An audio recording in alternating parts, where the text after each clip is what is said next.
What's up, y'all? Welcome to the Madness Collective. I'm Crescent. My co-host is Antoine. Hey, Yeah, it's just us tonight, so y'all just gonna have to roll with that. Hi! If you're tuning in for the first time, we are the Madness Collective. We recap the headlines as best we can because y'all be keeping up with it. Y'all, it's just be a lot. It's be a lot in these streets. For example, this weekend, everybody was kung fu fighting, like straight up, like all fucking weekend. All right, and then today, the judge told Trump, keep playing with me and you're gonna have an orange jumpsuit to match your orange face. Okay. I mean, he didn't say exactly that, but that's basically what he said. And then obviously over the weekend, Kendrick versus Drake. It was like a really great birthday present, but okay. DJ Vlad versus a black professor at Princeton. Tom Brady versus everybody in the room at that roast. Jim Jones and two dudes on the escalator fighting. Usher's Lovers and Friends versus Usher's Lovers and Friends concert versus The Wind. And the concert lost. Sorry. Keyshia Cole versus a 20-something-year-old rapper. Danielle told me about that one, so we're going to do the best we can. Oh, thank you, Tony. Appreciate you, Tone Tone. Hi, Tony. I can't see the comments. I don't know what's going on with my shit, but I'm not touching nothing because y'all can hear me. So it's going to be what it's going to be. Hey, Dion. So Dion came up. Tony didn't. Well, maybe to catch up in a second. All right. So before I jump into Kendrick versus Drake, which is a lot, and I didn't even finish getting all my notes together for it, so we'll see how we do. But today, it's week 3 of the trial for Trump. Hey, Jason. And just the basic thing is this: like he was found, he violated another gag order, so this is now 10, and so he has to pay the court a total of $10,000. So judge is like, clearly this money ain't a deterrent, okay? Which we all knew, right? We knew that. Judge knew that. Everybody knew that. But we're like, yes, he's like, we gonna take these steps so nobody can say I didn't take the steps. right. Okay. So he goes, this is the judge, Mr. Trump. I love when they say Mr. Trump and not President Trump because you ain't the president, you orange It's asshole. true. It's true. Mr. Trump, it is important to understand that the last thing I want to do is put you in jail, right? And he said, he was in, this is not in here, but he said, you were a president. He's like, you might be president again. I really don't want to do that. However, he continued, he's aware of the broader implications of such a sanction. The magnitude of such a decision is not one sided. But my job is to protect the dignity of the judicial system and compel respect. He was like, nigga, you gonna respect me and you gonna respect the Yeah. you gonna respect the rule of law, okay? What we need. Then he said, your continued violations of this court's lawful order threaten to interfere with the administration of justice and constant attacks, which constitute a direct attack on the rule of law. I cannot allow that to happen. I cannot allow that to continue. He said, as much as I do not want to impose a jail sentence, I have done everything I can to avoid doing so. I want you to understand that I will, if necessary and appropriate. I was like, ooh, Judge. I love it. I love it. Oh, Judge. I Okay. love it. I So, had I had a passenger the other day who was pretty liberal, okay. and she used to be a lawyer in New York, and so she was telling me, and this is allegedly, um, she said that he has like a guy that goes in the bathroom with him to like wipe his ass or something. And I said, what are you talking about? She's like, he's got like an ass guy. She's like, if you ever see him, he's going to go in the bathroom. There's going to be another man that always goes in the bathroom with him. And so she started talking about the trial, and she said, I think what's going to be interesting is whatever ass gymnastics he has going on, whatever issue he has, if he goes to jail, that issue is going to become very prominent because he won't have his ass man with him. The conversations you have in Ubers these days, I'm like, I had no idea. I had never heard of any of this. So, How much do you need to get paid to take that job? yeah, Ain't no way. Ain't no I don't know. motherfucking way. I don't know. Ooh, that's so nasty. Ew. It Yeah, is. and so Rachel Maddow came on right before we started. Okay, I'm sorry I keep looking to the left, but Coco is like having a fucking issue with this damn like Japanese screen behind me. She keeps like this low growl. I'm like, would you please calm down? Um, okay, sorry. So, uh, what was I talking about? Well, the first topic is the Brady stuff. You were talking about Trump. No, Rachel Maddow. Oh yeah. Rachel Maddow. Thanks. So she was covering, the Trump stuff, and she said he's going to violate the gag order again. She's like, that's going to happen. So she was like, we have to be prepared for this man going to jail. I was like, you know what? She's not wrong. She's not wrong. Wait, I'm sorry. Say that one more time. Because is Jenny Rhodes, you a new viewer? Hi, Jenny. I don't know her. Okay. Hey, thanks for tuning in. I was focusing on Jenny. So what did Rachel say? What was the gist of what she said? She said he's going to violate the gag order again. Oh, yeah, we know that. Yeah. And he's going to go to jail. And so she's like, we all need to be prepared for him going to jail. And he wants to be sent to jail because he wants to be seen as a martyr. I know. Everybody knows that. Everybody with some sense knows that, which is why the judge was like, I don't want to do that. Everybody want to go to jail until you see, all them accoutrements that your ass is used to ain't available in the jailhouse. Accoutrements. Yeah.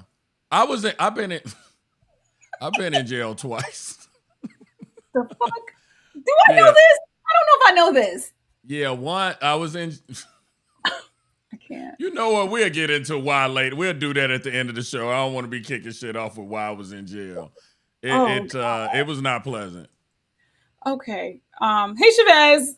Chavez said as a black person. Go ahead. You go as ahead. A black person, I find it highly upsetting that the judge is vocal about not trying to hold a monolith in contempt when we get killed for less. I mean, yeah. Yeah. But, so the system is working now. So when the comments, I'm about to change it. So when you put a comment up, it's gonna automatically disappear after I'm gonna change it from 10 to 12. So it's gonna disappear after 12 seconds. That way I don't have to keep fucking pressing the button. So try and keep y'all comments, try and keep them under 12 seconds. You mean like look, here's a good barometer. So I'm finna put up Chavez's comment again. Okay? The timer is going right now. So if you're looking at this, I like 10 seconds. 10 seconds was great. Well, but his got cut off at the end when it was 10. You couldn't see the last part of it. So, yeah. For them, I can read it. I can see it now on the side, so I can keep reading. Okay. But I hear it. Yeah, so they're gonna be up for 12 seconds. That's so that I can live my goddamn life with some peace. Thank you for being a part of our production meeting. Tony also said that's why he prefers his Uber rides in silence, because he ain't trying to have those conversations about somebody following a man into the bathroom to wipe his ass. I find them enlightening. Hey, Colin. Hey, he said vote for Joe, not the psycho. I know that's right. Okay. So, and yes, before I get to Drake and Kendrick, I just want to mention this Tom Brady Netflix. This is the first time they did this. This is Netflix special. They haven't done a roast in a minute. I forgot the origins of it. Oh, I mean, they do them, but they don't do them on schedule. I guess, because it seemed like they used to do a couple of them a year. I remember that. But this seemed like they haven't done them in a while. I think that's what it is. Yeah. In part because this is what I heard somebody was talking about earlier today. It's hard to find somebody who will allow themselves to be roasted at this stage. Like, oh, look, real talk to all my friends out there. Don't even think about it. Oh, absolutely. Ever. Absolutely not. Because I'm telling you right now, I'm going to get mad because somebody is going to go too far and it's going to upset me. So I would rather never participate in something like this. I admire people who have the wherewithal, the tenacity to sit up there and be insulted by people. A lot of times people they don't even really know that well. So yeah, kudos to y'all. I couldn't fucking do it. I would be fighting at my own party. I mean, basically. I do have the ones that Nikki Glazer. Oh, bet that's great. I do have it. So let's go ahead and do that. Let's see. While you're pulling it up. Okay, good. So because Kevin Hart had a lot of jokes. Nikki Glazer is a comedian actress. She went in. Yes. Here we go. Kevin, I love you. No one works harder than this man. Do you know that every morning Kevin wakes up at 4 a.m. to make a shitty movie? I love your movies, or as I call them, them short films. Now please give it up for 0-time Super Bowl champion Randy Moss. I'm sorry, Randy. Why don't you have a ring? What the hell, man? You're one of the best ever. Drew Bledsoe has a ring. Aaron Hernandez had a ring around his neck. Like, Oh, Yo, she's cooking. Tom Brady, 5-time Super Bowl MVP, most career wins, most career touchdowns. You have 7 rings. Well, 8 now that Gisele gave hers back, but... Sorry, Tom. Anything dumber than you saying yes to this roast was when you said, hey, babe, you should try jujitsu. I think that was... That's gotta suck. Dude. How much would it suck for Tom? Oh, my God. Just knowing your ex-wife's new boyfriend can beat your ass while eating hers. That's gotta be... I just caught. He was on my fantasy team last night. My clit has CTE now. I would show you, but the NFL's making me cover it up. But seriously, Tom also lost $30 million in crypto. Tom, how did you fall for that? I mean, even Gronk was like, me know that not real money.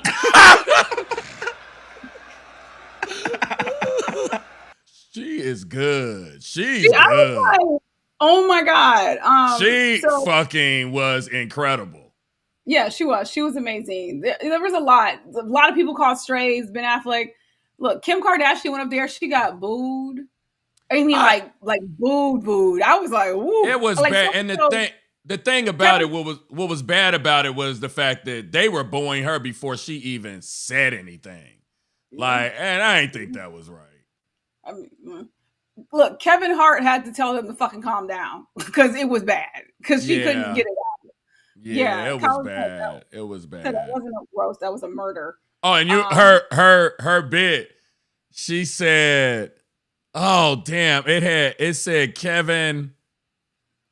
She said, Kevin, what a lot of people don't know is that not only are you short, but you're also mean.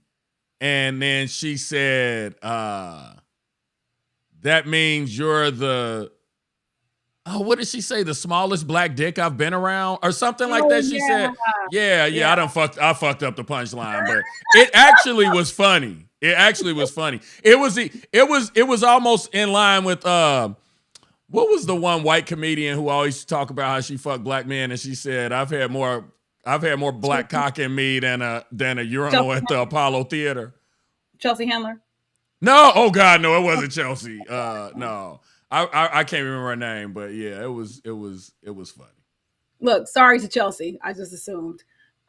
So one thing, what's his name? Jeff Ross, who's the roast master, had or roast master general, if you will.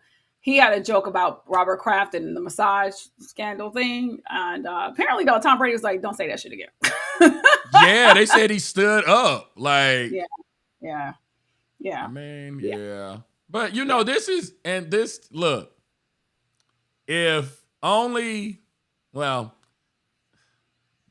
this to me almost feels like the spirit of a good roast where everybody participates and is a good sport.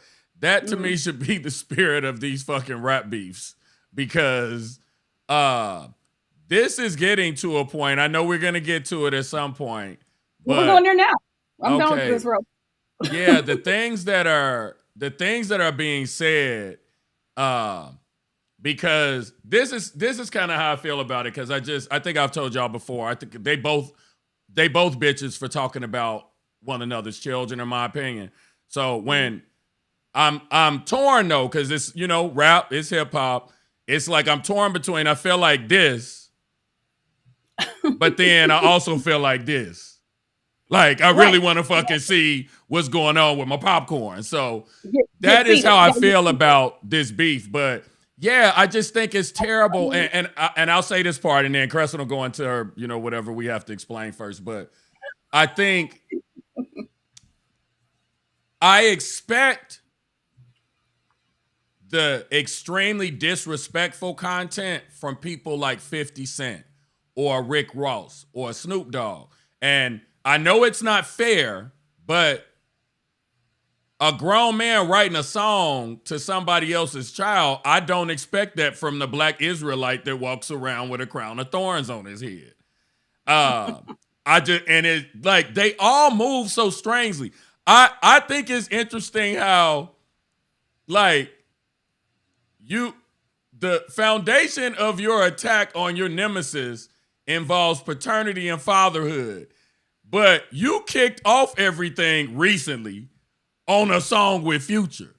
That to me is like you walk into a cafe with Hitler and you see strange bedfellow.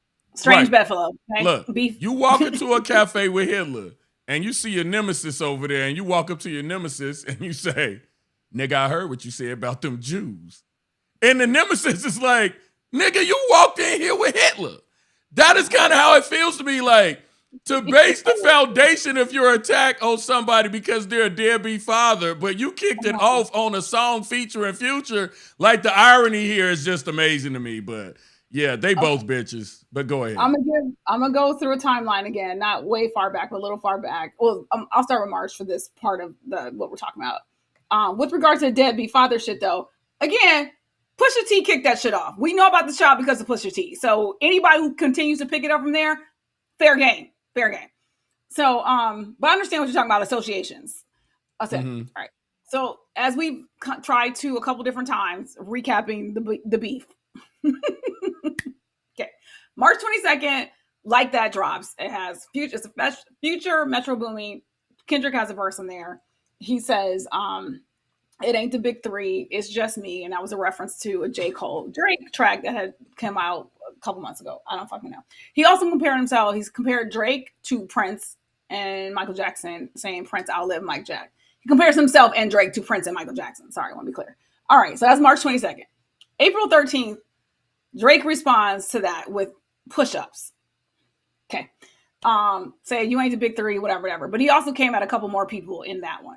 Right. Yeah, push-ups was more directed at everybody. It wasn't specific to Kendrick. He said a couple things about him. Yeah. Then and also in that one, he mentioned he went after like Kendrick working with Taylor Swift and Maroon 5, right? That's also one where he put Rick Ross in it. It was like a quick line too, but Rick Ross has now also been like, bet I'm in it too. Okay. But we're gonna stay focused on Drake and Kendrick because all these offshoot beefs. It's a lot. So then we got April 19th, Taylor Made Freestyle, which I actually never listened to because this is another one from Drake, and it had AI Tupac and AI Snoop in it. But Tupac's estate sent that nigga a cease and desist and said, no, we not in this, okay? Yeah, so then, I too have not heard Taylor Made because when I tried to find it, it had been scrubbed. So okay. But before it got scrubbed, he basically, in his own voice, Drake said he accused Kendrick of not responding to his original diss because he didn't want to interfere. He's saying Kendrick didn't want to interfere with the release of Taylor Swift's The Torture Department. Which is funny. Because they're friends. They actually are friends. So yeah, that was kind of funny. Jason said it's still out there. Jason, send Antoine a link. So, and to quote him, he said this: now we gotta wait a fucking week because Taylor Swift is your new top. And if you're about to drop, you gotta approve.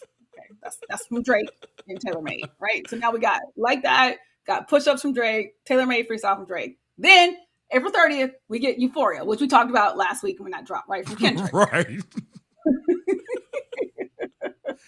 It literally, me and my brother were arguing about, we got in an argument over whether it's 616 in LA or. I ain't got there yet. I gotta get there. Okay. I gotta get there. So 616 came next. But right now, April 30th, Euphoria, which I said we talked about. But just as a reminder, he attacked Drake's parenting, right? He said, I got a son to raise, but you don't know nothing about that. He talked about his plastic surgery and his rap abilities, okay? He also talked about the use of AI, because why not? Because it's a part of the conversation now. Then, May 3rd, my birthday, my motherfucking birthday. Kendrick was like, I'm a blessed Crescent with a track. So, 616 in LA. Okay, thank you, K-Dot. Okay, thank you. So, I feel like I'm a part of rap history. Oh my God. So, Then this whole 616 in LA is making fun. Bunch of shit in here. But the main thing about the title of it is, and I forgot about this, Drake's timestamp series where he had all these like 4 p.m. in Calabasas, 8 a.m. in New York, whatever. Like it was a series of tracks with those titles, right? So that's that. Then also you had Euphoria, and then you had 616 in LA. So that's the tracks promise on to go back to back. Also, that was produced by Jack Antonoff, which is a Taylor Swift producer. Layers. Then this is also when Kendrick says, "Have you ever thought that there was someone at OVO working for me?" Right. So he's like, you got a snitch in you got a mole in your group, in your camp, right? He also says, "Fake bullies. I hate bullies. You must be a terrible person. Everyone inside your team is whispering that you deserve it." Sorry. I wish I sent you this picture. Just pausing right there for 2 seconds. No. It came later. No, I'm gonna wait. Okay. Family Matters, May 3rd also. Thanks. This is from Drake.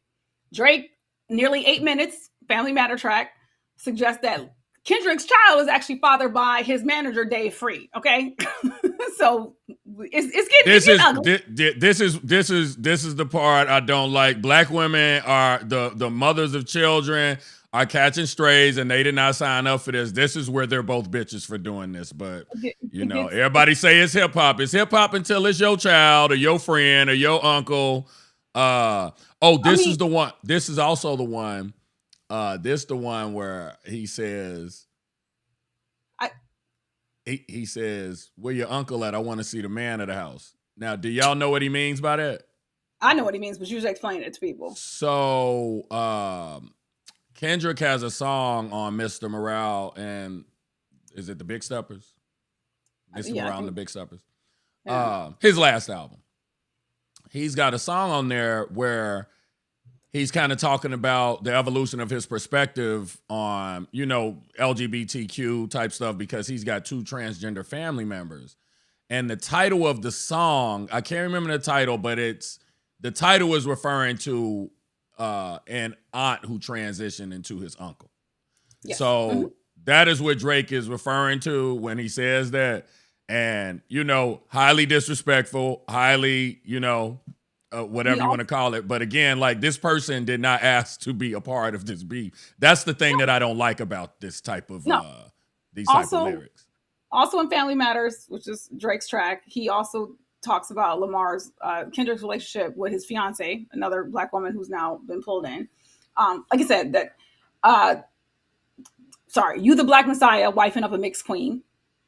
You hit Vanilla Cream to help out with your self-esteem. On some Bobby shit, I want to know what Whitney need.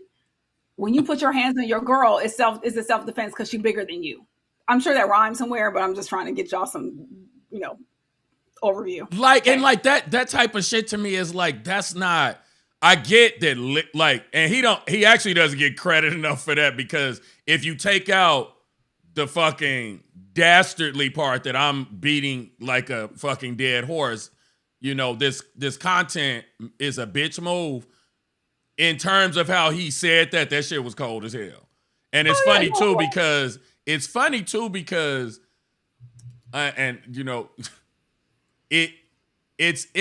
at a point in time where Kendrick is always gonna be the people's champ. Drake is gonna be Drake. And what happens is when Kendrick throws accusations at Drake, they tend to stick in a way that Drake's accusations do not stick to Kendrick, because he's been alluding to Kendrick putting his hands on his wife. Let me stop calling her his wife, because it's not his wife. He never married her. His fiance. I want to get to that, Antoine. I want to get to why people believe Kendrick over Drake, because that's been talked about as well. Yeah. So now we got 616 in LA on my birthday. Family Matters on my birthday. And remind me to come back to the inclusion of the wives, because look, Tupac, I fucked your wife, Ether, or which one track was it when they talk about fucked your girl in the back of the car, condom in the back of the car? Yeah, all them niggas bitches for doing that. All of them. Jay a bitch, Nas a bitch, Snoop a bitch. All these niggas are bitches for calling people's mamas dykes and shit. Like, they all full of shit for it. But I expect that behavior from certain niggas. I don't expect Q-Tip from the native tongues to write letters to niggas' sons. So yeah, that's where I'm disappointed. The ones who know better. Which brings us to From Family Matters by Drake to Meet the Grams by Kendrick, also May 4th. And literally, Drake dropped fucking Family Matters. Kendrick dropped Meet the Grams within fucking 20 fucking minutes, okay? Yeah, it was quick. It was quick. That was cute, bet. And here's the thing about Meet the Grams. As Antoine just mentioned, this shit. So he says, one verse is Dear Adonis, so to Drake's son. Another verse is Dear Sandra to Drake's mom. Another verse is Dear Dennis to Drake's father. And then the last verse is straight to Drake. But wait, Antoine, I gotta tell you, I should have sent you this picture. So I'm sitting in the kitchen of the house that we're in, listening to this shit on my earpods. My face is... Yes! Pepper took a picture of me and I'm just like... Yes! That's a pearl clutcher. It was, whoa! I was like, the Black Israelite is going there. I don't know about this. I'm not okay with this. So then, also in this one, Blake, also, sorry, with him talking to Adonis, he was like, I'm sorry, that's your father. Like, also the track alleges that there's a secret daughter who is 11. Yeah, I don't believe that. To which Drake responds on Instagram. He wrote, "Nah, hold on. Can somebody find my hidden daughter, please, and send her to me? Because these guys are in shambles." Yeah, that's funny. Okay. Also, Kendrick came back to the surgery shit, talking about like, fuck what Ozempic did. Don't play with them Brazilians. Get them membership. Look, with me having to separate my anger from the niggas for bringing kids into it, lyrically, they got some zingers. I think, Kendrick has the upper hand on as far as the zingers at this point. Then Not Like Us fucking drops by Kendrick, and it's a summer drop. Motherfucker. Yeah. So literally the weekend, cats are already playing it at day parties. Thank you for Rick Ross for letting us know that. Motherfuckers are already playing in the club that night. Yeah. Okay. LA is like rolling down the street, everybody blasting it from their cars. Whew. A hit. So, but also in this one, more crazy ass accusations. So Kendrick says, certified lover boy, certified pedophiles. Say Drake, I hear you like them young. You better not ever go to cell block 1. Trying to strike a chord is probably a minor. That was the best to me. To me, that was these hoes ain't mad at Megan. These hoes mad at Megan's Law. That was the top zinger out of the whole battle at this point for me. In terms of, because again, now you know why I celebrate that? It's okay to attack his character. You attack it, you going by some shit you had heard about this nigga, and that is very specific to Drake. It ain't got nothing to do with nobody else. That to me, that was top notch right there. That shit was top notch. Also in that one, he mentioned the Tupac AI shit, and K-Dot says, you think the Bay gonna let you disrespect Pac, nigga? I think that Oakland show gonna be your last stop, nigga. Whew, okay, it's dark. It's dark. It's dark. And then May 5th, yesterday. So what's funny, before we get here, so I'm catching up, right? But I was out of town trying to, detox. Hip hop beef, I could not turn away. So everybody's like, look, they quoting The Wire. Sunday's always been a truce. Like it's the Lord's Day. But cats are like, this has been the best weekend on Black Twitter in fucking forever. Ever since that asshole took over, right? Cats are like glued. Yeah. So Drake drops The Heart Part 6. So I finally listened to it today. He took some more shots. Also, here's the key thing there's a couple of key things that came out of that one, but that one is Drake claims that hidden daughter rumor was started by his own team. Like, he said it was planted information. Yeah. Right. So that, they was like, we was expecting you to run off with that, and you did. So, Antoine, this is how much I was trying to kind of hear different people's opinions and get quick synopsis. I fucking listened to The Breakfast Club today. I did that. I don't do that anymore. Okay. Yeah. So, but this was like a set. Oh, also the thing about The Heart Part 6 is people were like, Drake just took what everybody was saying on Twitter and put that shit in the song. That's what that was like interesting, right? Like all the commentary on Twitter about just because that's what they're like, literally like the things that he's referencing in it, or there's a lot of the comments that like just certain subject matters were a lot of comments that people were saying. I thought he was responding to all the shit Kendrick said. He kept saying, I mean, he mentioned 3 times he don't fuck with underage girls, and you like that's, stop lying and making shit up. I don't know. It sounded like he was just responding. Well, the thing about the underage girl thing, now you got the Millie Bobby Brown, right? Like, so people are now circulating shit that's already been circulated. It just, kind of people have forgotten about. So you got the 17-year-old that he pulled on stage. He didn't know at the time she was 17. And when she tells him, I'm 17, he's like, you 17 looking like this thick? He's like, your breasts feel nice against my chest. This is on stage, right? Yeah, that's disgusting. Then he got there was a girl, a basketball player who got interviewed, and she, at the time that Drake, I guess, slid into her DMs, I guess, I don't know, however they were corresponding, she was like, yeah, he likes women's basketball. I'm sorry, young lady, girls basketball is high school. Women's basketball is something else, right? Like that's not, and she was in high school when there was some correspondence. So I'm not saying you actually like mess with somebody who's officially underage, but the associations, it's not a good look, right? So certain allegations, I'm sorry, bro, you're not gonna be at least certain rumors. That's just what. And look, and again, this is fodder for rap battles to me because this is factual. You can't prove that he's done anything, but it does paint you in a negative light when you're speaking to young girls. I agree with you 100%. Eviscerate that nigga based on the shit that you've seen him do. That to me was par for the course, and that's fair game. So he shouldn't be moving like this. The video of the girl on stage when he said, how you thick like that, it was disgusting. Like as soon as she said she was 17, it should have been, whoa, look, can somebody escort her back to her seat? Is her mom here? Is her father? More importantly, is her father here? I had no idea was sending her back. Like, she was standing there giggling. I was like, how you gonna say your breasts feel good on my chest? Okay, anyway, that's terrible. That's terrible. So the thing that Breakfast Club and other people were saying online is if it's a false flag operation, if you planted it, if you fed Kendrick or Kendrick's team false information, you didn't record that so that there would be receipts, right? If you thought this far out ahead about it, like y'all didn't document that there, what I'm saying? If he does not down the line show some sort of receipt, then he's lying. Okay. Because he also said that the photograph was a plant as well. The photograph of the stuff that was with his medication in it from his father's suitcase. It was one of them was it was like an insomnia medication, and then the other one was Ozempic. The reason I find that ridiculous, Drake is not on Ozempic. I'm sorry. If y'all know how Ozempic works and what people look like when they're on Ozempic, Drake is not on Ozempic. That part he had to change the cover art. He had to pull that down because you can't post somebody's. Yeah, that breaks HIPAA laws.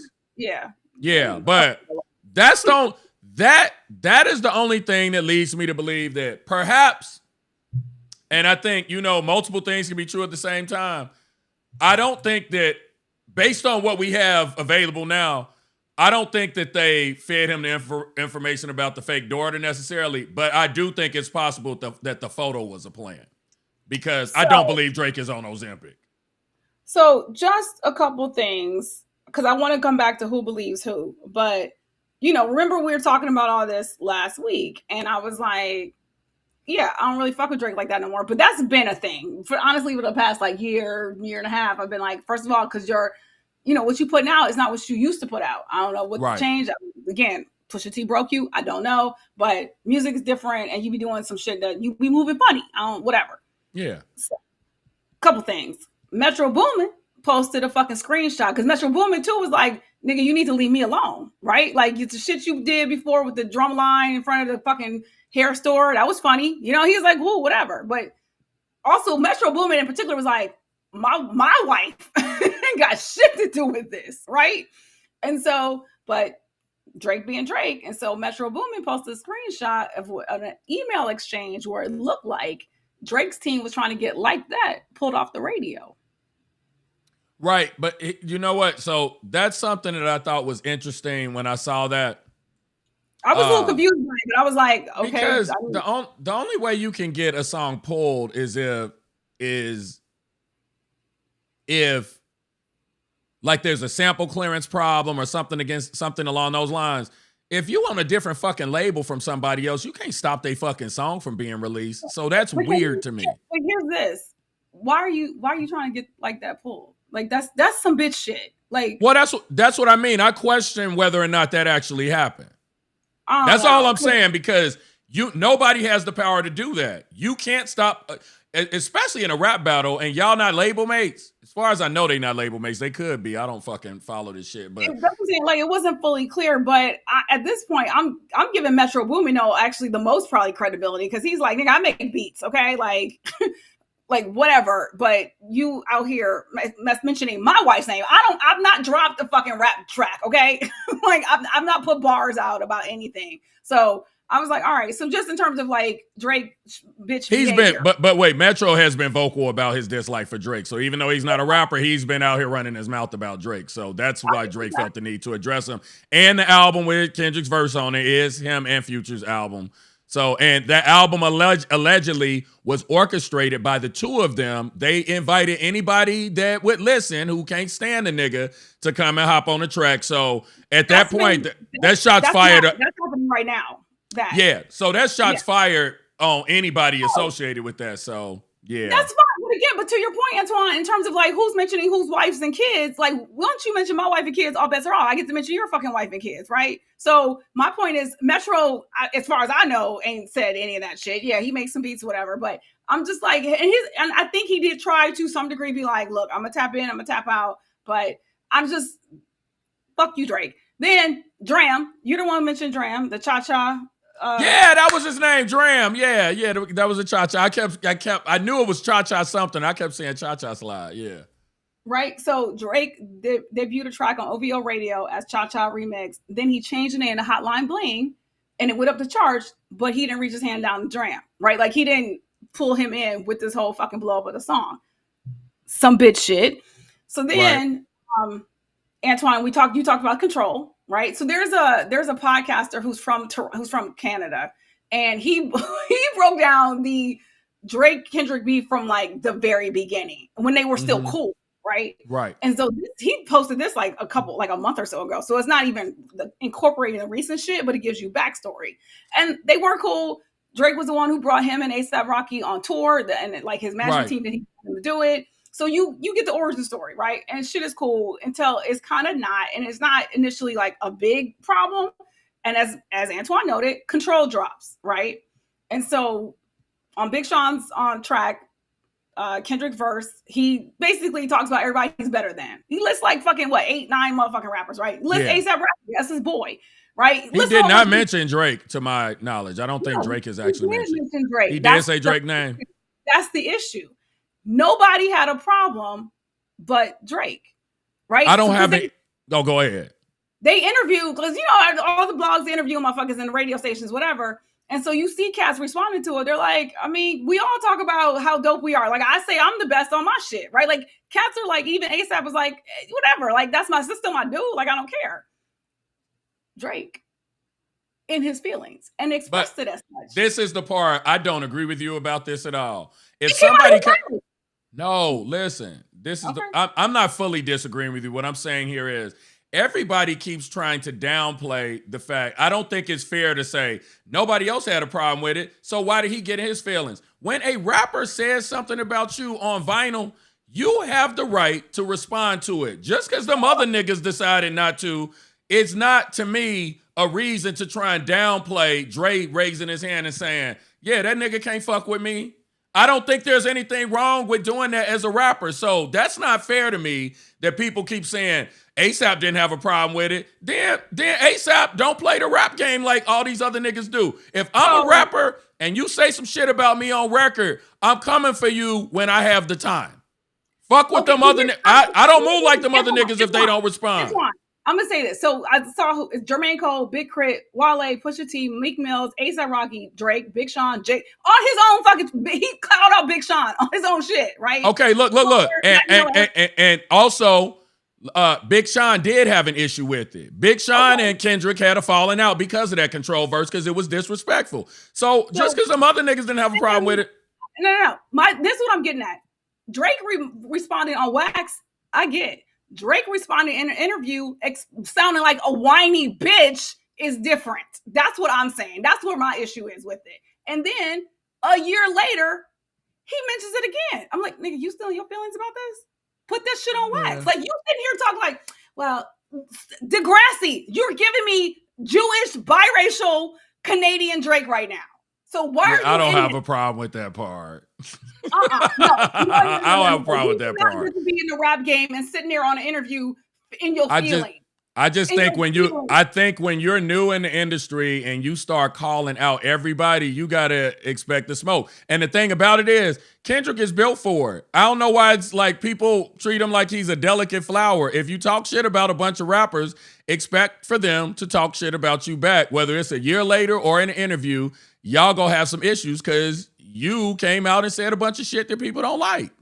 I ain't concerned about Kendrick, how Kendrick felt. I'm just like, that right there, I was like, for real. Again, but Drake always been on some emo shit. And here's the funny part, is watching the podcast, the dude who's relaying everything, he even stops. He stops and looks directly at the camera. He's like, see, this is why you get call sensitive. Like. Oh my God.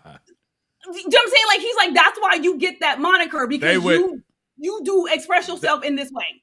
They would not have had the same energy had that happened in reverse. I guarantee.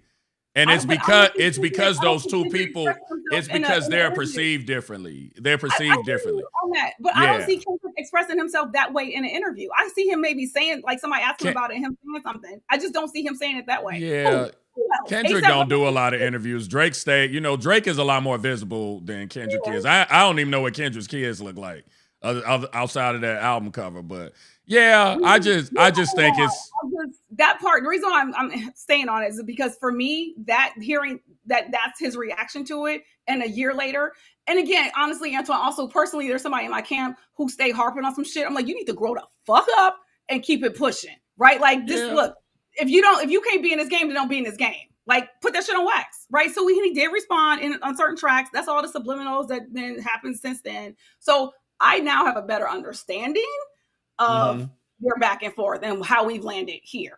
Now, because I think ultimately, the reason that, as y'all put it, got in his feelings, I just see it as a rapper responding. But I think ultimately the reason that happened was because Drake recognized Kendrick was the threat that he needed to be concerned about. He wasn't concerned about the other niggas. And I think looking at it now, he was right to feel threatened and to be in his feelings because Kendrick was the one who stood the biggest, who had the greatest potential to challenge Drake's position at the apex of the millennial. I don't even know, I don't know what age bracket these niggas are in. But yeah, so I think that's why more than anything else. But real quick, Jason made a good point. He said that when you're a big artist, you can essentially, with a radio station, you have some pull where you could maybe say, I'm not gonna stop by, I'm not gonna do your fucking summer jam, I'm not gonna, do the interviews and shit. So I guess from that perspective, that does make sense. So Drake in his feelings again, trying to get some shit pulled off the radio. Y'all need to stop. Look, y'all gonna stop with this in his feelings with the light-skinned rappers. Y'all gonna have to stop. I didn't even comment on that.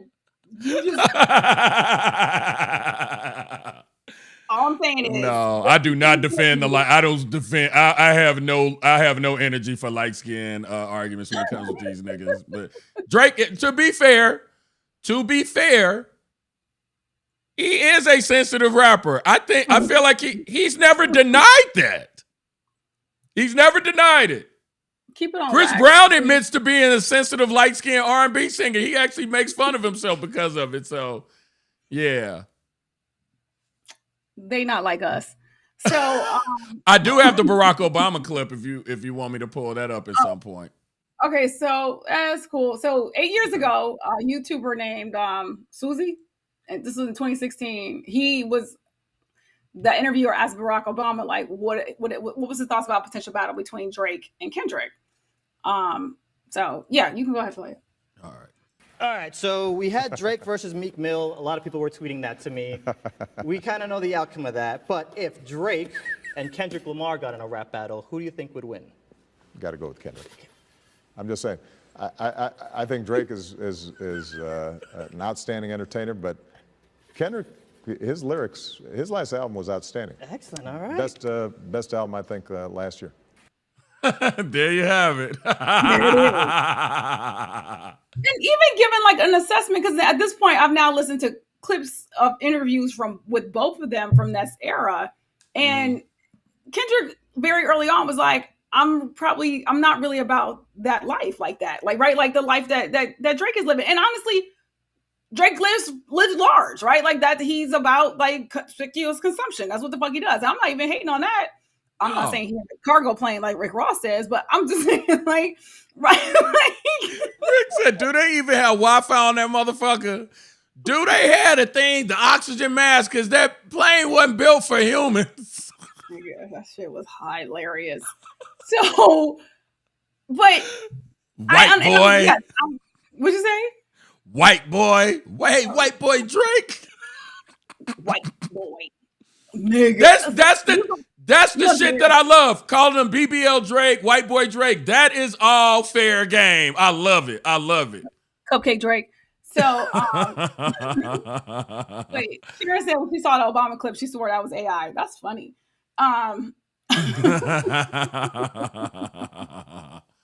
So I'll give Drake filling the competition, right? Because yeah, he was out first. He's the one who helped. He didn't fully put Kendrick down, but he helped, right? He took him on tour to him. So yeah, I can see him feeling some kind of way. But also at the same time, Drake, it ain't like your star started shrinking, nigga.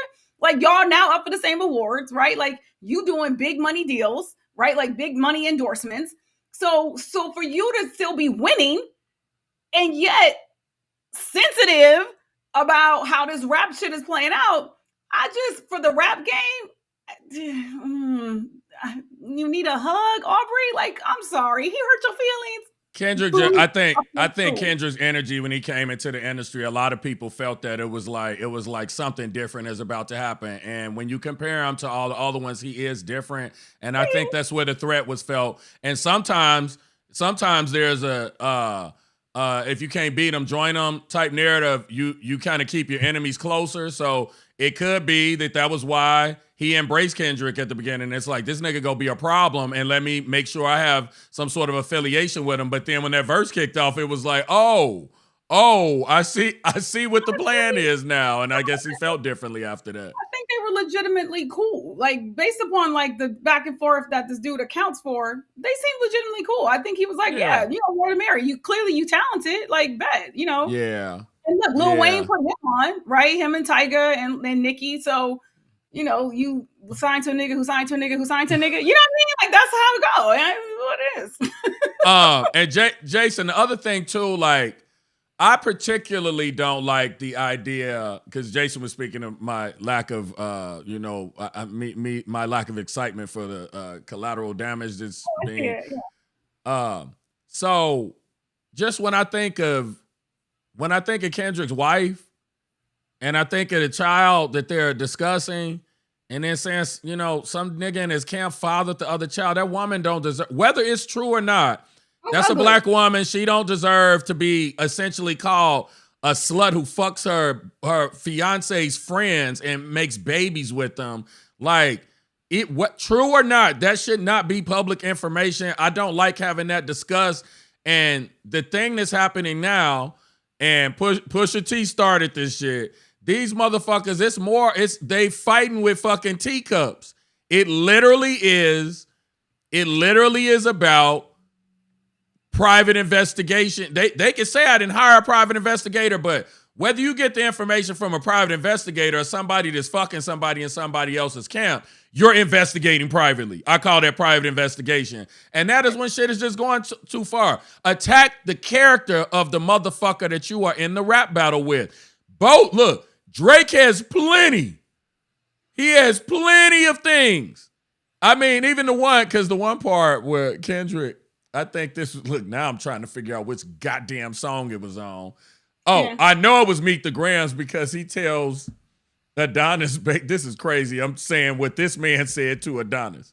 It basically says to Adonis, you got two choices. Like, when a nigga pee on you, you either handle it or you walk away like a bitch. And then I was like, it's so much to decipher because I forgot T.I. allegedly pissed on Drake in a nightclub. Yeah, I saw that. Trust me, the timeline on Twitter had all motherfucking receipts of everything, like anything that was referenced from way back.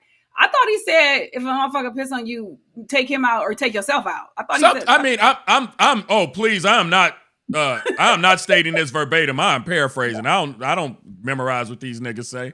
I'm waiting for Kendrick to come out with a song called Puffy Slapped You. The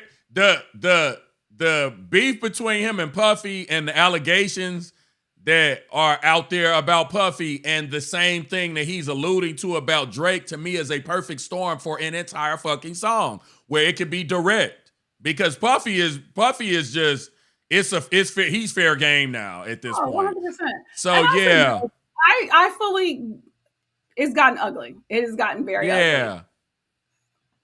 That's the era we are. I'm not excusing it, but I'm like, that is the era that we're in.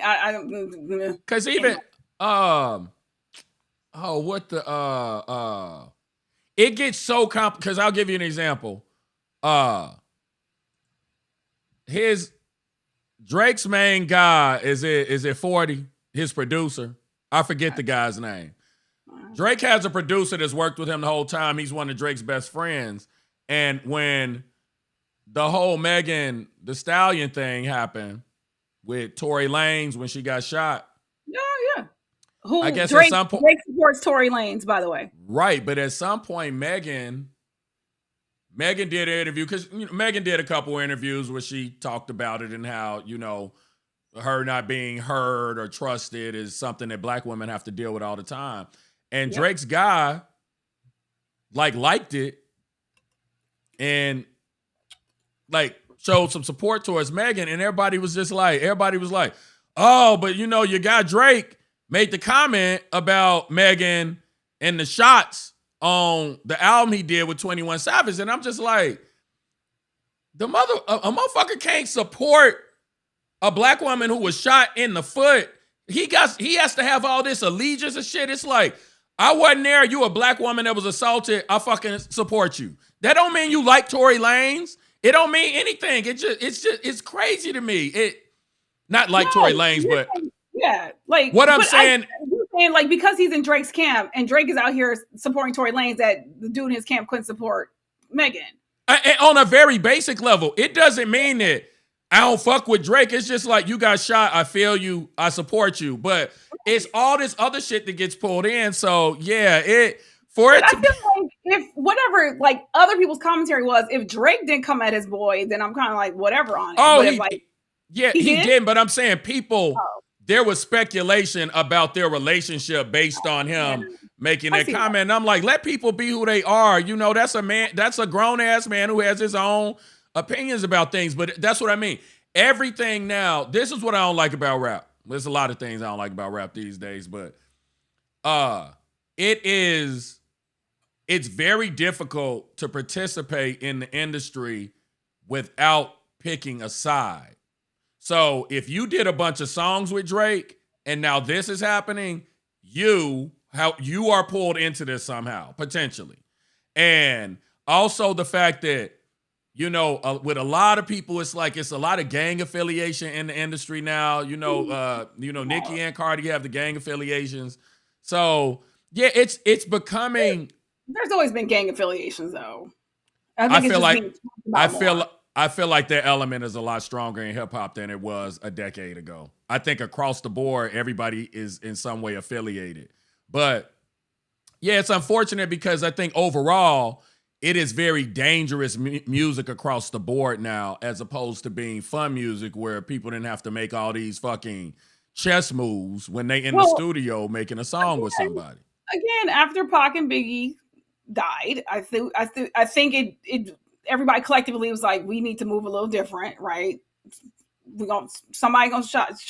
I'm sorry, one disc record, another disc record, then we're done. This right here though is unprecedented. Period. Right? The back and forth shit.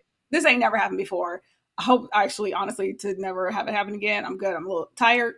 But I don't know. The rap game, it is what it is right now. I'm grown, so there's only so much of it that I really can fully give a fuck about. Yeah.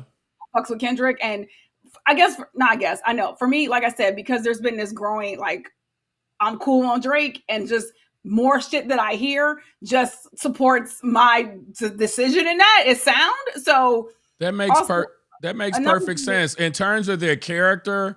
When you look at the way those two men move, in terms of their character and the things that are out there, and Drake is way more visible, to be fair. But when you look at how they move in the industry, one of them is a gigantic pop star, and the other one is a quiet, West Coast rapper. Pulitzer winner. So yes. Yeah, they're different. That's what I'm saying. That's the other thing too. They're in different lanes, and that's fine. Like everybody ain't got to be the motherfucking same. Like, and that's when people kept asking Kendrick. This is before all of this shit about him and Drake going on tour together. This is literally around Control time or before that, whatever, or right afterward. He's like, we different, and I don't even think it was shade to Drake. To be honest with you, he's just like, we different, and y'all are like, and it's funny but to your point, how that was he was being shady when he said that. That was a precursor to not like us. They not like us. They not like us. And I think by not like us, he talking about the light skins in general. I will say I did like fucking Problems. That was a bop. So sad that we won't get another one of those. Valiant Thor. I think that's a new viewer. Thank you for hanging out with us. Basically, I'm assuming a whole lot of Peter gazing. I mean, a whole lot of I don't know. Peter like dicks. Yeah. I mean, at this point, I can't challenge that. Okay, I'm trying to move on from this because we got a couple more articles, and I'm like, I need to wrap this up for tonight. Colin also said Kanye just screaming at a wall. That was his other comment. True. People were like, he's trying to get in so bad, and everybody's ignoring him. Whatever. Man. Other thing that I saw is Kendrick was removing everyone's copyright claims so that they could use his song in their reaction videos. Drake's team was flagging everyone for using Family Matters in a reaction video. Why are you this way? Why are you this way, Drake? Like you got a lot of fucking money, as we know, because you and Rick Ross was going back and forth about it. Like, why are you like this? I don't get it. I will say this. Mm-hmm. God, it just looks like I'm the light-skinned savior tonight. I'm trying to be fair. Kendrick owns his own record label now. Drake doesn't own his label. Drake has a $400 million deal with Universal. I don't believe Drake is the person who's copyright claiming those songs. I believe Universal is doing it, to be fair. So while he out here trying to get motherfuckers songs taken off the radio, he don't want to holler at his label to tell them to stop because you look like a bitch. But hey, whatever. Also, just taking this all back to the beginning and then we moving on. Remember, Cat Williams said 2024 is the year of truth. I'm so fucking mad at Cat for kicking this off. The energy ain't been right since that goddamn interview. Nigga, oh my God. Started off the year. Look, you got niggas at Thanksgiving, they gonna be looking at their light-skinned cousins like, we still don't trust them. They not like us. They not like us. They're gonna start crip walking. Don't even know how. Just gonna try. Just gonna try it out. So, fuck. There was one other thing. Somebody said Rick Ross show up after every track like a commercial. He does. Yes. They said Ross pop up like a YouTube commercial between every disc.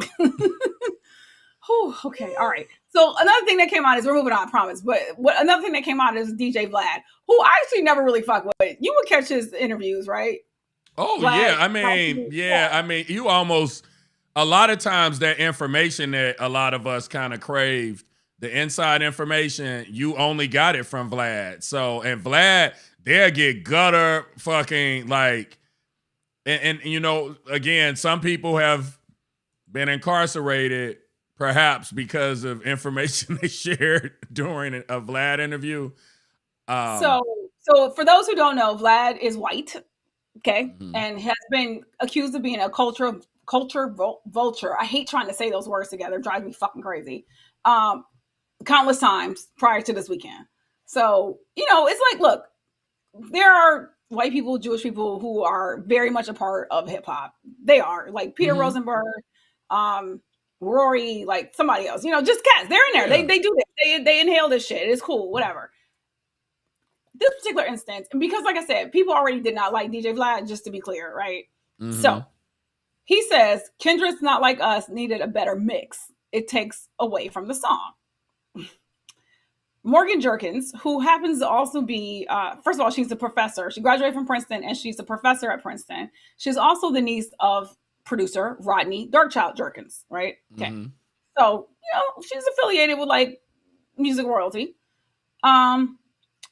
She said, "You are white," in all caps. "This is a black folk affair," in all caps. Now, these types of, commentaries have happened at different times on different topics too. Like, this is black people talking about black shit. You can see your way out of it, right? Well, he decides to fire back with, "I'm telling on you at your university. I'm going to get you fired." Like, so just literally just fucking goes in on some Karen type shit. On some Karen shit. And actually, so a professor, and he tagged Princeton, is telling me that a white person shouldn't be allowed to voice their opinion about hip hop. Is that how you interact with your students? And then she clarified. She said, "What I'm saying is that you put your opinion in a discussion that's not needed. This conversation is and should center black people, not you." And a lot of people also like, the mix is fine. You're wrong. We disagree with you about that, right? So then he's like, "Don't try and change your words now." And, I'm reaching out to Princeton about this on Monday. Yeah, he was wrong for that. And to be fair, look, y'all, I keep it real. Everybody not going to go agree with me. I think she was full of shit for her initial comment because he didn't take sides. He made a comment about a mix. He didn't say Kendrick better. A mix ain't got shit to do with color. Now, I think because of where Vlad sits within hip hop, had she been more specific, had she said, "Look, you're a guest in this culture and your position in the culture is questionable," had she been more direct and has she been more direct about what her issue is with Vlad in general, instead of saying, "You're white, you don't belong in this," I thought that was insensitive and unfair to say, because there are white people who should be, just like Jason has mentioned a bunch of them in the chat. But I don't think she would have said it to the other people, because her issue isn't with him being white. Her issue is with him being Vlad. And that to me is where she made a misstep. So she was full of shit for that statement. Don't tell white people that they don't get to comment on hip hop beefs. They are allowed to comment. But Vlad is a different white person. Right. So like I said, people are already not checking for him. People are already like Michael Harriet wrote an article, said, "Is he an op?" Like, that's not what comes across when you say to somebody, "You are white. This is a black folk affair." That's different from chastising Vlad. As a white person, I can see them taking that the wrong way. But I'm saying, if you already are not fucking with somebody and they say some shit and you're like, "Nobody likes you, stay out of this." Like, that's where that heat came from. I wish she would have said, "Vlad, a lot of us see you as a culture vulture already. You need to sit this one out." Just basing it on color was unfair. But now again, because I like to be fair, clearly his reaction was completely unwarranted. Ridiculous. Yeah, her job ain't got shit to do with what she said about you. So that was unfair. So she fucked up, but he fucked up way more than she did, in my opinion. I'm not even conceding she fucked up, because it's fucked. I know. So he continues with, "Don't try and change your words now. I'll be reaching out to Princeton on Monday." She says, "Semester's over. My contract has been completed, but thanks for trying to bully me out of a job for centering black people because you got your feelings hurt. Very retaliatory, huh? Nice tactic." He says, "It's called a permanent record. Every university has one. I went to Berkeley myself. People spew ignorant and bigoted comments at you publicly and then act like they're getting bullied when they get a response. Typical victim mentality. Go ahead and take that, Princeton. Sweetheart, before I was a professor at Princeton, I graduated from Princeton. So what you really saying? Good luck being a professor at Princeton again," from Vlad. "I doubt the university starts their faculty telling non-black students to shut the fuck up about anything hip hop related because of their skin color." And she goes, "Which is not even what I said. I find it funny that you chose to respond to me, battle my academic background, and threaten my job when others responded to you in a much harsher way. Very interesting and telling," which is the other part, because it ain't like she was the only one. Other cats got at him too, but you decided to attack the black woman who's a professor at Princeton. But you ain't had no heat for nobody else. So no, cats are like, So then I he think, tried to go ahead. I think, and my thing is, this is where people, it's an opportunity for people to, because a lot of people are gonna say he's showing his true colors. I wholeheartedly, him reacting by bringing up Princeton and tagging Princeton on a bunch of shit later on was completely unfair. And again, if you're in the culture, you should understand what that means. So yeah, he was definitely wrong for that. He was definitely wrong for that. So then somebody else was like, shut up already. We don't want you in our space. You made your career off black people and you treat them like they're disposable. Somebody else said, this is how Vlad feels about black people. Typical victim mentality is insane for someone who profits off of black pain. Then somebody else said, pay attention and watch whiteness work. DJ Vlad was told this is a black folk affair, and its immediate response was to try and get a black woman fired because this was a space for black people about black people. And him being told this wasn't for him means she needs to be fired. They just kept this. Other cats were like, they came rally to her side, to Morgan's side, and were like, basically, fuck you for life. It's funny because Ebro said something about one of the lines that was like the colonizer line, and Rory was like, bro, we need to sit this line out. Like, this ain't for us. Yeah. Like, so cats were like, okay, thank you, right? So it was just funny. Today Vlad said this. I never had any intention of filing a complaint to Princeton for former Professor Morgan Jerkins saying that white people aren't allowed to comment on Kendrick music. She trolled me and I trolled back. At the end of the day, it created an interesting discussion about race relations in America. I will be discussing it further in my future interviews. I never had any intention of filing a complaint. You had like fucking 5 tweets talking about I'm coming to Princeton to tell them to fire you. Well, not only it's not he could argue that I wasn't going to do anything, but in 2 of his last responses, he tagged Princeton. That's what I'm saying. He tagged them. So that means his last statement is a lie. That's just a lie. You're full of shit. So further evidence, you full of shit. Because what to me, what should have happened? Because again, he knows he's a guest in the culture, and to me, she was wrong for saying what she said. What he should have said was, "So I can't comment on how a song is mixed because I'm white. We bigger than this." That would have been a perfect response. I would have defended that response. I would have said, "Yeah, you shouldn't tell him he can't comment on how a song is mixed because he's white. Come on now, chastise him for the other shit that he's violated, but not that." Well, but that's just it. If you've already been violation after violation after violation in terms of like, because I just knew that I didn't really like fuck with him. I was just kind of like, whatever. But now I see, I'm like, oh, okay, instincts was dead on. He's a divisive figure in hip hop. Half of hip hop fucks with him, and the other half. And it's funny because a lot of them that don't fuck with him used to fuck with him. What's the dude from Brand Nubian? He was a Lord staple Jamar. on it. Yeah, Lord Jamar was a staple on there. Rod Digger used to go on there a lot. And now Boosie is his new guy. Boosie is his new guy. Boosie a wild dude though. So yeah, that Boosie's surprised me that he. Yeah, Boosie stay on there, and it's another dude.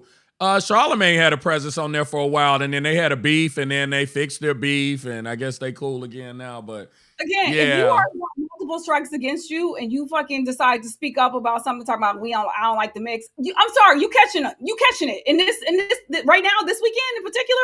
And Cat Williams kicked it off the year with like fuck all of y'all. Nah, B, sorry, it's a new era. Ain't nobody trying to sit back. I mean, it's look, you know the climate. The climate right now is real crazy, okay? Trump out here breaking all the laws, breaking all the rules, and it's a problem. Cats are tired of white people who already got strikes against them. I'm gonna just say that. Right. So, all right, moving on. In the name of self-defense. So the other fights that happened, Jim Jones, Florida, he was at Fort Lauderdale Airport. Going down the escalator. I don't know if he got bumped. I actually didn't watch the video. It looked too chaotic and like stressful. I have the video. It's we don't have to watch the entire thing, but I'll pull the video up just so y'all understand. He gets into a brawl, and he said, "You hit and play." Yeah. Oh wait, man, we missed the.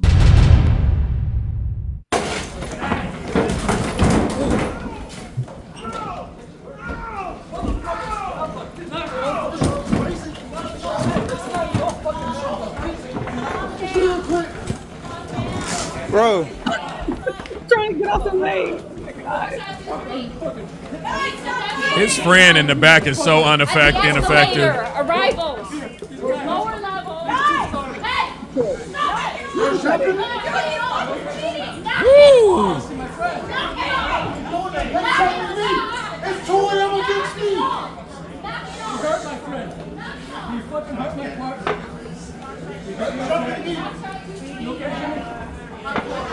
And you'll notice the old man got caught up, fucked his leg up. Jim is sitting down. He assaulted me. He assaulted me. They both assaulted me.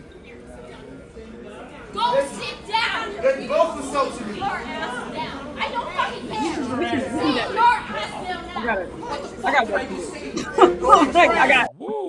I got work to do, Antoine. We got to keep it moving. It was rough. It was rough. So Jim Jones said I was minding my business and defending myself. They got what they were looking for. So, and it does seem, considering the other dude didn't want to fucking sit down and was kept popping off and trying to like get away from security. I'm like, yeah. Okay. Is Crescent frozen for y'all?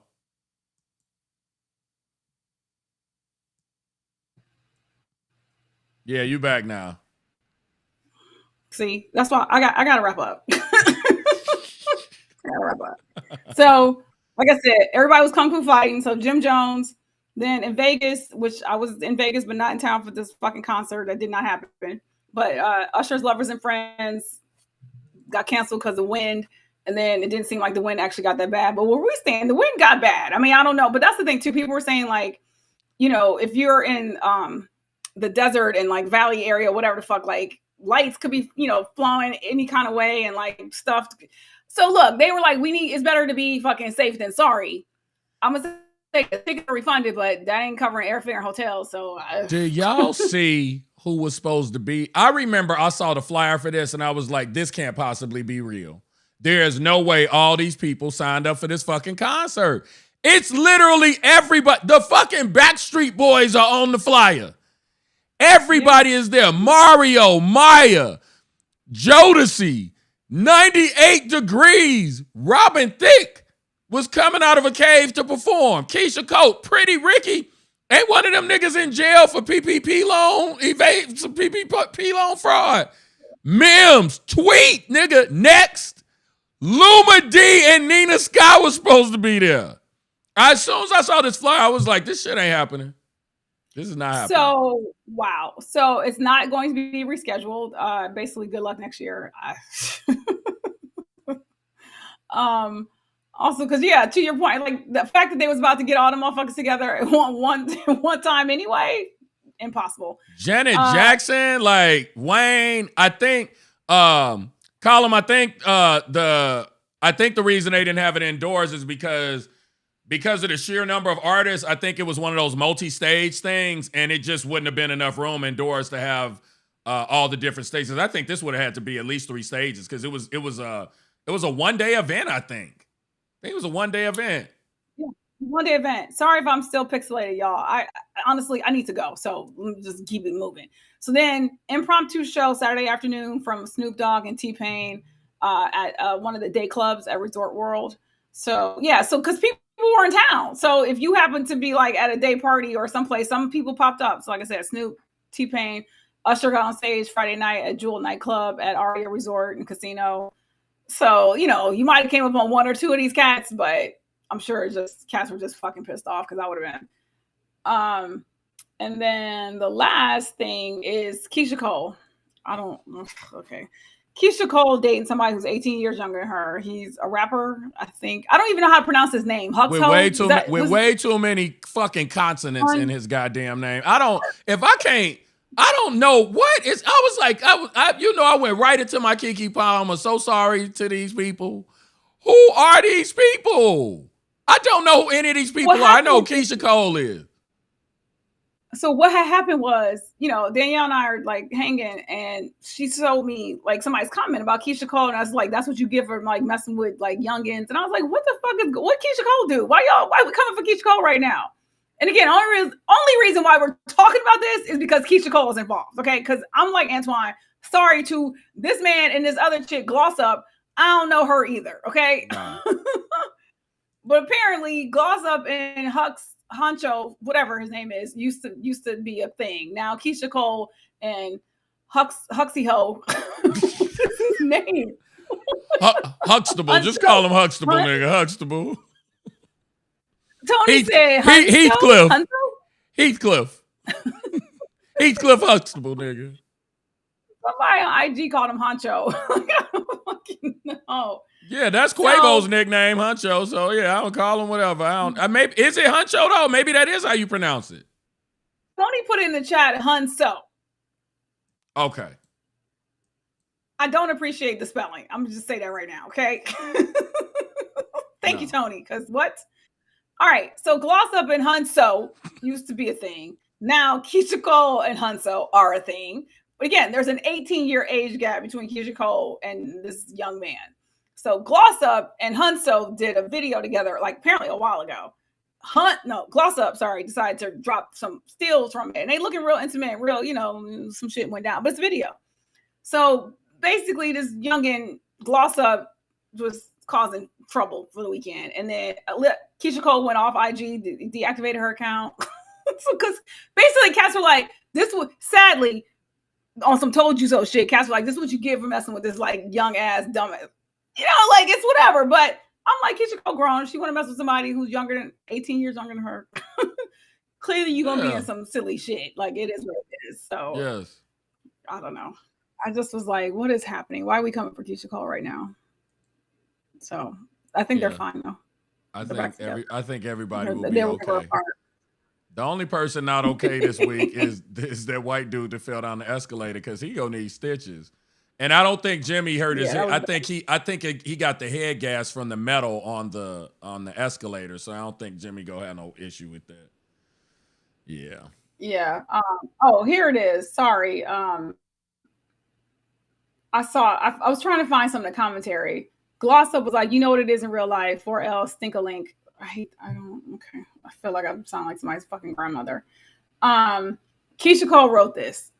Him being your sneaky link, you have a man you about to marry is nasty work. I was actually rooting for the video to come out. So that's what it was. Like they had a couple exchanges. But she was like, I wish you all the best on your project. Then Keyshia said, the way people want to see the next unhappy and miserable is forever crazy to me, but I know some Hollywood shit. I'm not surprised, but I don't wish nothing but love, prosperity, health, and happiness for y'all. Then the nigga should have came out and cleared it up. That's the funny thing about this to me is they jumping back and forth. It's like if this show, we're not gonna do that. See, now my audio fucked up. I'm done. We're done. I'm done. I'm done. All right, I give up. Okay. Goodbye.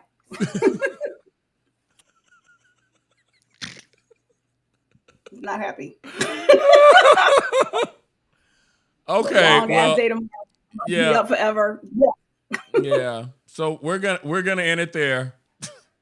Sorry to these people. Like the video, damn it. Like the video, and we'll see y'all on Wednesday night at 7. Toodles.